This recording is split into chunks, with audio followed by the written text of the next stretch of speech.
उनी हुन् इनिसा बिक। उमेर 16 वर्ष, चाहना डाक्टर बन्ने। उनलाई पढाएर डाक्टर बनाउन उनका बुवा इन्द्रबहादुर खाडीको गर्मीमा काम गर्दैछन् अनि आमा तिला गाउँ छोडेर उनलाई पढाउनकै लागि वीरेन्द्रनगर बस्दै आएकी छिन्।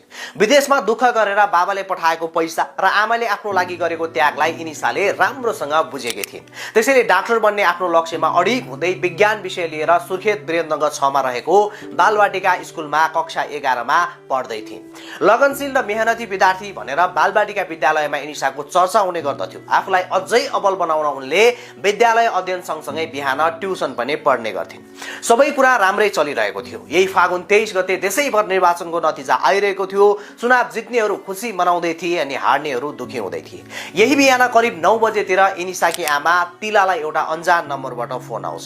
तिलाले जसै फोन उठाउँछिन् उनको संसार लुटिन्छ। फोनमा कसैले उनलाई भन्छन्, तपाईकी छोरी शहीद पार्कको जंगलमा बेहोस अवस्थामा भेटिएको छ, तुरुन्तै आउनुहोस्। फोन आएपछि अत्तालिएर शहीद पार्क पुग्दा तिलाले पत्याउनै नसकिने एउटा दृश्य देख्छिन्।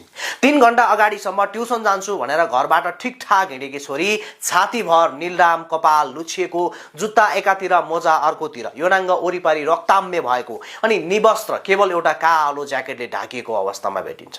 16 वर्षसम्म फूल जस्तै गरेर हुर्काएकी छोरीको यो हाल देख्दा तिला त्यही बेहोस हुन्छन्। घटनास्थल पुगेको प्रहरीले इनिसालाई उठाएर हतार हतार प्रदेश अस्पताल कालागाउँ पुर्याउँछन्, तर अस्पताल पुग्दासम्म इनिसाले प्राण त्याग गरिसकेकी थिइन्। छोरीको यो घटना सुनेसँगै खाडीमा रहेका उनका बुवा घर फर्कन खोजिरहेका छन्, तर मध्यपूर्वको तनावले गर्दा 4 दिनदेखि दुवै अन्तर्राष्ट्रिय विमानस्थलमा अड्किरहेका छन्।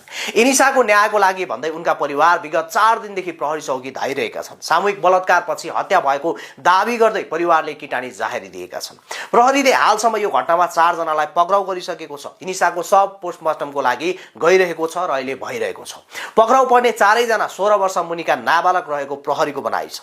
इनिसामाथि कसले बलात्कार गर्यो, किन गर्यो, कसरी गर्यो अनि उनको हत्या किन भयो भन्ने बारे अहिले प्रहरी अनुसन्धानमै छ। तर पीडित परिवार भने प्रहरीबाट भने जस्तो राम्रो रेस्पोन्स नआएको भन्दै गुनासो गरिरहेका छन्।